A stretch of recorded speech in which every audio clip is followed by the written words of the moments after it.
Dalawang individual ang nasawi habang 6 pa ang sugatan matapos magbanggaan ang pick-up at isang drop side truck alas 8:30 ng gabi noong Oktubre 1 sa Purok Adjes, Barangay Buda, Marilog District, Davao City.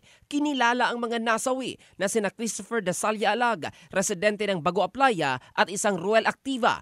Habang sugatan naman ang driver ng pick-up na nakilala lamang na si Kerwin. Samantala, nagtamo din ng mga sugat ang driver ng truck na si Ray Bando Awe, 40 taong gulang, at mga pahinanteng sina Jesse Abando, Ruel Awe at isang Elmer Siputan. Sa investigasyon ng Marilog Police Station, inamin ng driver ng truck na biglang hindi gumana ang preno ng minamanehong truck nung makarating sa palikong bahagi ng daan, dahilan para dumiretso ito sa kabilang linya na siyang tinatahak ng pick-up na humantong sa madugong salpukan.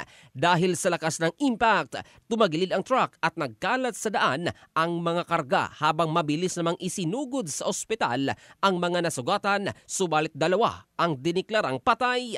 Nakakustodiya na sa Marilog Police Station ang driver ng truck para sa karagdagang proseso. In the heart of changing lives, ito si Jovel Candado ng Brigada News Philippines, the Music and News Authority.